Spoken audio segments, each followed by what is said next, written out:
Film diawali dengan memperlihatkan sebuah rekaman video dari kepolisian yang berisi tayangan sekelompok orang penganut ajaran sesat bernama Sekte Malum, yang mana mereka menculik wanita muda untuk dijadikan sesembahan pada dewa lau yang mereka sembah. Scene kemudian berpindah di ruang ganti kepolisian Lamport, di mana kita diperkenalkan kepada seorang kapten bernama Will Lawrence. Ia adalah orang yang berjasa menumpas Sekte Malum dan menyelamatkan 3 gadis yang diculik, sehingga ia dianggap pahlawan. Akan tetapi, sejak hari itu, Will merasa dirinya berbeda. Ia tanpa sadar mencelakai rekan kerjanya dengan sebuah shotgun lalu mengakhiri hidupnya. Snore. The arms of my mastermind. 1 tahun kemudian, kita diperlihatkan pada anak Will yang bernama Jessica, di mana saat ini ia sedang bersiap menjalankan tugasnya sebagai seorang polisi. Namun sebelum bertugas, Jessica terlebih dulu mampir di makam sang ayah sambil menceritakan kalau malam ini adalah shift jaga pertamanya. Ia juga meletakkan patung kuda di atas nisan mendiang sang ayah, lalu setelahnya ia hendak pergi, tetapi Diane sang ibu muncul di belakangnya dengan keadaan setengah mabuk, sehingga terjadilah pertengkaran di antara mereka. What? How about you answer your phone? Stop, okay? Look, you don't have to do this. Jessica tidak menghiraukan sang ibu karena ia harus berangkat bekerja, dan saat di tengah jalan ia hampir menabrak 2 orang remaja. Untungnya Jessica sigap menginjak rem dan menghindari kecelakaan, tapi sayangnya kedua remaja itu justru melempari mobil Jessica. Tidak mau ambil pusing, Jessica pun melanjutkan perjalanan hingga ia tiba di kantor polisi. Hello? Jessica kemudian memasuki kantor tersebut dan mencari petugas yang akan ia gantikan shift jaganya. Namun sekian lama mencari, petugas itu tak kunjung ketemu sampai tiba-tiba ia mendengar suara hentakan bola basket. Karena penasaran, Jessica pun mendekati asal suara dan menemukan bola basket menggelinding di ujung lorong.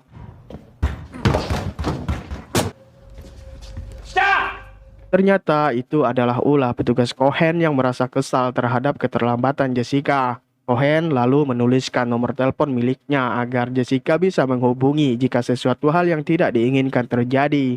Karena diketahui telepon di kantor itu tidak lagi berfungsi sejak kantor baru beroperasi. Cohen juga melarang Jessica memasuki sel tahanan dan setelahnya ia pamit undur diri.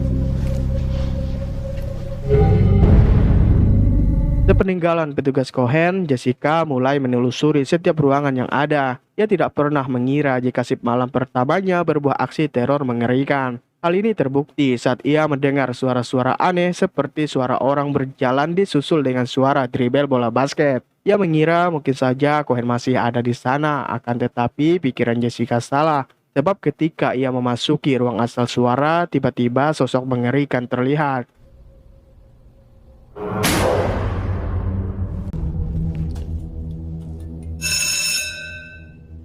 Tak hanya itu, Jessica juga dikagetkan dengan suara dering bel kantor. Waktu diperiksa, Jessica mendapati seorang pria tua berdiri di depan pintu sambil mengatakan bahwa ia sedang mencari putrinya. Tidak ingin direpotkan, Jessica akhirnya mengusir pria tersebut lantas melanjutkan aktivitasnya membobol paksa loker mendiang sang ayah.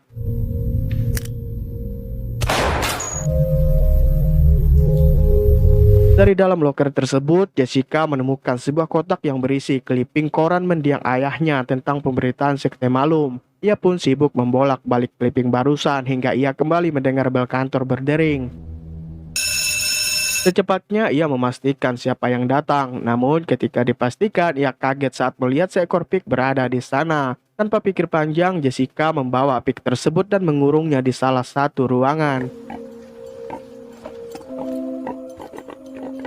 Sewaktu keluar dari ruangan itu, lagi-lagi Jessica dibuat kaget melihat pintu belakang kantor terbuka. Ia bergegas menutup pintu tersebut, lalu menghubungi petugas di kantor baru menggunakan handy-talkie untuk mengabarkan situasinya saat ini. Setelah itu, ia mencari orang yang telah lancang menyelinap masuk hingga ia menemukan pria tua sebelumnya, di mana pria itu mengatakan hal yang tidak dimengerti Jessica, kemudian berniat menyerangnya, tetapi Jessica lebih dulu melumpuhkannya.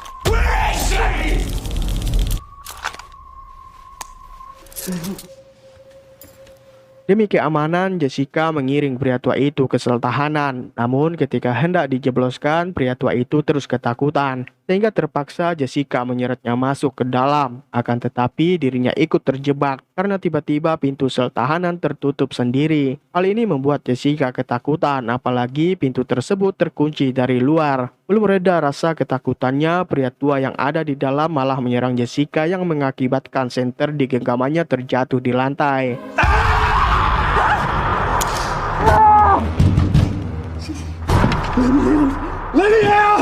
Jessica sesegera mungkin mencari senter tersebut, namun ia dikejutkan dengan cahaya senter yang mengarah pada dirinya. Ia mengira itu ulah si pria tua, tapi ketika cahaya senter mengarah ke arah pria tua, barulah Jessica sadar ada makhluk tak kasat mata di dalam sel tahanan. Sontak saja ia histeris sambil mengedor-ngedor pintu sel tahanan, hingga cahaya senter padam lalu menggelinding ke arah Jessica. Ia buru-buru meraihnya lantas menyalakan benda tersebut, dan waktu itulah sesuatu hal mengerikan terjadi.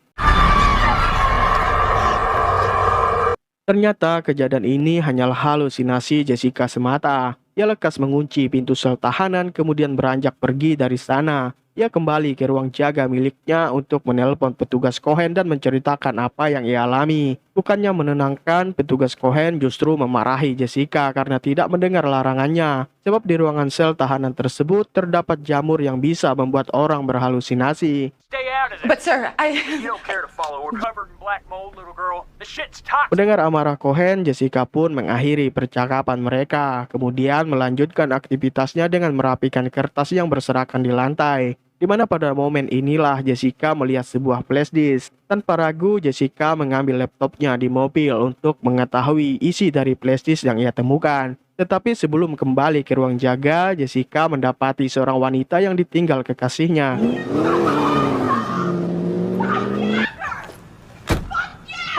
Karena iba, Jessica akhirnya mengajak wanita tersebut masuk ke kantor polisi. Di situ, ia berniat mengobati luka di sudut bibir si perempuan. Tapi sayang tak berselang lama, si wanita bersikap aneh dengan terus menatap ke arah jendela. Jessica mengikuti arah pandang si wanita, namun ia tidak melihat hal yang mencurigakan. Ia berusaha sebisa mungkin menenangkannya, akan tetapi si wanita bertambah ketakutan lalu pergi meninggalkan Jessica seorang diri.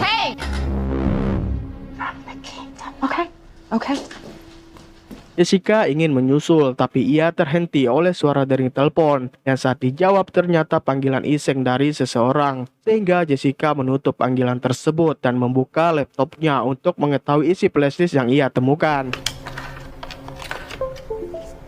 Ketika dibuka, isinya hanyalah video rekaman sekte malam. Sejenak, Jessica menghentikan video yang dilihatnya karena ia tiba-tiba dihubungi oleh Diane. Ia beranjak dari duduknya untuk menjawab panggilan tersebut, hingga ia tidak sadar bahwa video yang di-pause-nya terputar dengan sendirinya.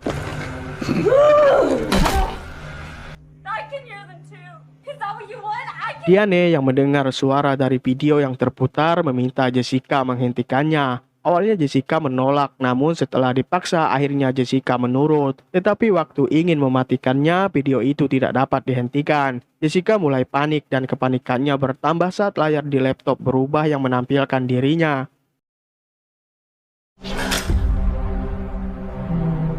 Jessica lalu memastikan barang yang dijatuhkan sosok dirinya tersebut. Ia menemukan kertas sasaran tembak bertuliskan masih di sini. Karena mengira itu adalah sebuah pesan, jadi Jessica memasuki ruang latihan tembak.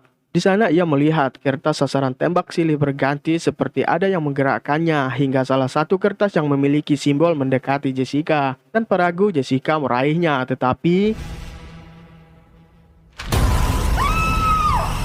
Sontak saja Jessica kabur. Ia berniat meninggalkan kantor namun semua pintu telah terkunci. Mau tidak mau Jessica kembali ke ruang jaga dan menghubungi kantor baru untuk meminta bantuan. Syukurnya permintaan Jessica ditanggapi sehingga ia putuskan menunggu sambil melihat lagi rekaman video di laptopnya. Shut the fuck up. Video itu menampilkan detik-detik mendiang ayahnya menginterogasi pemimpin sekte Malum yang bernama John Malum. Ia juga melihat ada yang berbeda dengan ayahnya sehingga Jessica menzoom video tersebut dan kaget melihat penampakan sosok mengerikan yang membuat Jessica terjungkal ke belakang lalu jiwanya dibawa ke ruang jenazah berkumpul dengan jasad pengikut sekte Malum. Jessica pun meronta-ronta sampai ia tersadar.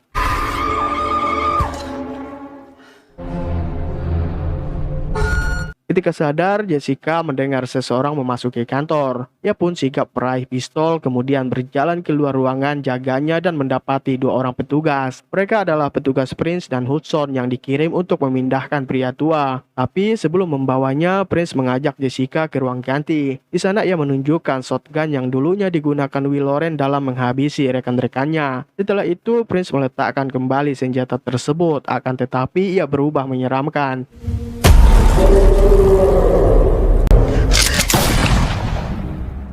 Kejadian barusan membawa jiwa Jessica pada peristiwa masa lalu, di mana ia menyaksikan Diane sang ibu bersama anggota sekte Malum sedang membaptis dirinya yang masih bayi. Tak lama kemudian jiwa Jessica kembali ke raganya karena mendengar teriakan pria tua meminta tolong. Jessica pun secepatnya menghampiri pria tua dan membuka sel tahanan. Namun setelah dibuka, pria tua itu malah melarikan diri. Ia berhenti di tempat Pik dikurung lantas membebaskannya. Hingga detik itu pula Pik tersebut terbebas dan langsung memasuki ruang jaga Jessica. John never forgets.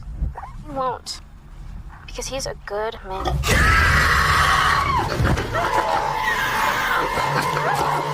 Dalam penglihatan Jessica, Pik tersebut seperti sosok mengerikan. Ia mencoba bersembunyi tapi Pik itu berhasil menemukannya. Dengan terpaksa Jessica melesatkan tembakan yang mengakhiri hidup si Pik jadi-jadian tersebut.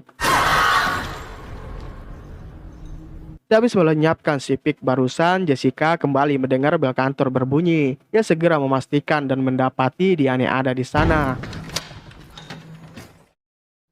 I left your father after we were pregnant. Diane lalu mengatakan bahwa dulu ia bergabung dengan sekte Malum saat hubungannya dengan Will tidaklah baik dan melahirkan Jessica di lingkungan sekte. Namun karena melihat tingkah para anggota sekte, akhirnya Diane melarikan diri kemudian berkumpul lagi bersama Will suaminya. Tapi sayangnya pemimpin sekte Malum menemukan mereka 1 tahun lalu sehingga Will menangkap semua anggota sekte kemudian menghabisi John Malum selaku pemimpinnya. Selagi bercerita, tiba-tiba Diane melihat Will di belakang Jessica lantas ia pun mengejarnya. Where are you going? Diane.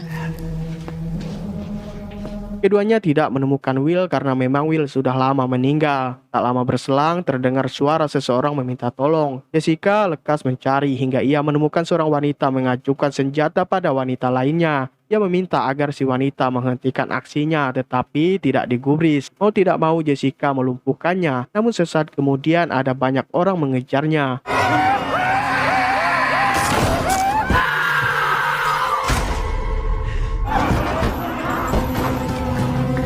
Jessica mulai panik. Ia berusaha menghubungi kantor baru, tapi Jessica lupa bahwa telepon itu tidak lagi berfungsi. Sewaktu fokus menelpon, tiba-tiba pria tua melintas di belakang Jessica. Secepatnya Jessica menghentikannya, akan tetapi pria tua itu dirasuki iblis dan hendak menyerang Jessica.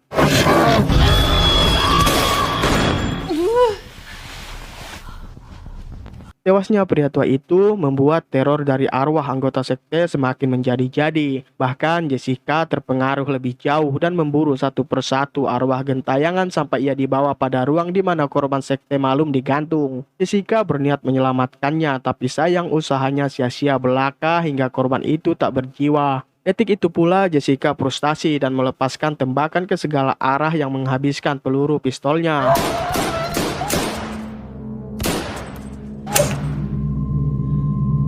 Tidak ingin dihantui lebih lama, Jessica mengambil shotgun mendiang ayahnya yang disembunyikan. Ia bergegas memburu arwah-arwah tersebut sampai ia tiba di sebuah ruangan. Di sana ia melihat seseorang duduk di singgasana dengan kepala tertutup kain. Jessica pun membuka kain tersebut dan melihat maklum sang pemimpin sekte telah berubah menyeramkan yang membuat Jessica ketakutan. Ketakutan Jessica bertambah saat iblis yang disembah sekte maklum menampakkan diri.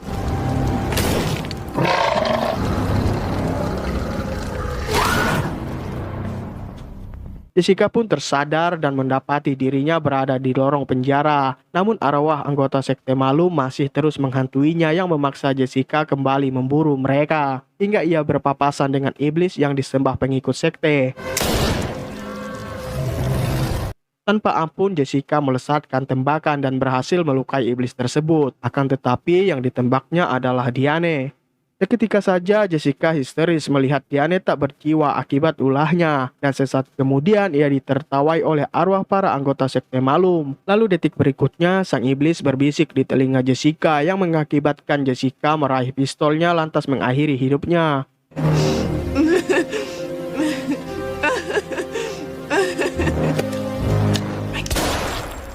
Tewasnya Jessica menandakan bahwa iblis sukses membawa semua pengikutnya berkumpul menjadi satu, sehingga jasad Jessica yang terkapar diseret lalu diletakkan di singgasana iblis mendampingi John Malum, dan film pun berakhir.